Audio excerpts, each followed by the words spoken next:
महाविकास आघाडी ही आघाडी राहिलेली नाही, ते कोणतं तरी एक वेगळं चिन्ह घेऊन लढत आहेत। या निवडणुकीमध्ये राहत्यात असं पहिल्यांदाच होत आहे राहत्याच्या राजकीय इतिहासामध्ये की या ठिकाणी मंडळ पद्धतीने निवडणूक लढवली जात आहे। दोन पक्ष आहेत, एक भाजप प्रणित आघाडी आहे किंवा महाविकास प्रणित आघाडी आहे। या दोनही पक्षांमध्ये इनकमिंग आउटगोईंग सातत्याने आपल्याला पाहायला मिळतं।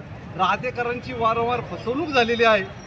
या निवडणुकीमध्ये भाजप विरुद्ध आप हा असाच सामना होणार आहे याची सगळ्यांना आता जाणीव झालेली आहे। आम आदमी पक्षाचं काम फक्त महाराष्ट्रात नव्हे तर देशभरात आहे आणि या पार्टीच्या अनेक नेत्यांनी देशहितासाठी तुरुंगवास भोगलेला आहे। आता नगर परिषदेच्या माध्यमातून हजारो नव्हे तर अनेक कामं ही प्रलंबित आहेत। अनेक कामांमध्ये भ्रष्टाचार आहे, अर्धवट आहे। हे गावकरी म्हणजे राहतेकर जाणतोय। या राहतेकरांना स्वच्छ पिण्याचं पाणी देखील इतक्या वर्षात ही दोन्ही मंडळं मिळून घेऊ शकलेली नाही। राहतेकर हा पाणीसुद्धा विकत घेतो, जारचं पाणी घेतो, हे प्रत्येक राहतेकराला माहीत आहे। त्यामुळं या निवडणुकीत रस्त्यांपेक्षा पिण्याचं पाणी आणि विकास हा फार मोठ्या प्रमाणात याचा शिल्लक आहे, होणं शिल्लक आहे। तसंच आम आदमी पार्टीच्या माध्यमातून आमचे नेते ॲडव्होकेट रामनाथ पाटील सदाफळ यांनी योग्य निर्णय घेतला। त्या पद्धतीने पक्षाने देखील आमच्यावरती विश्वास टाकला।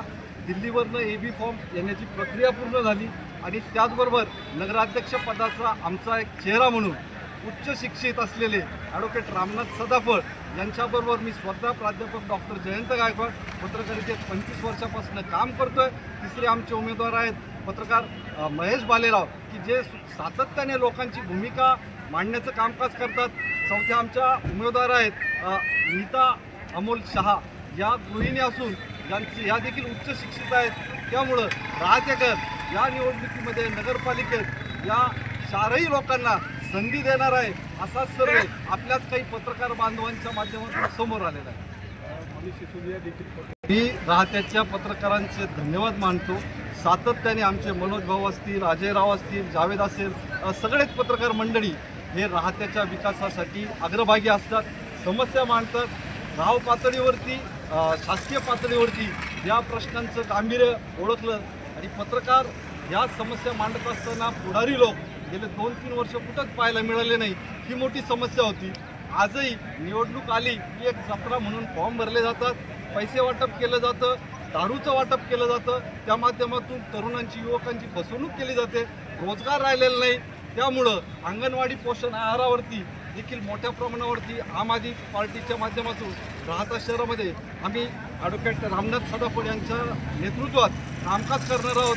पत्रकारितेत त्यांचं देखील कामकाज असल्यामुळं जास्तीत जास्त पत्रकार या निवडणुकीत आपतर्फे उतरवण्यात आणण्याचं हेच कारण आहे की पत्रकारांनाच प्रश्नांची जाणीव आहे, लोकांच्या समस्या काय आहेत आणि या सोडवण्यासाठी आम आदमी पक्षाचे चारही कॅन्डिडेट प्रयत्न करतील। अन्यथा आम्ही 1 वर्षात राजीनामा देऊ, हे ऑन रेकॉर्ड तुम्ही घ्या।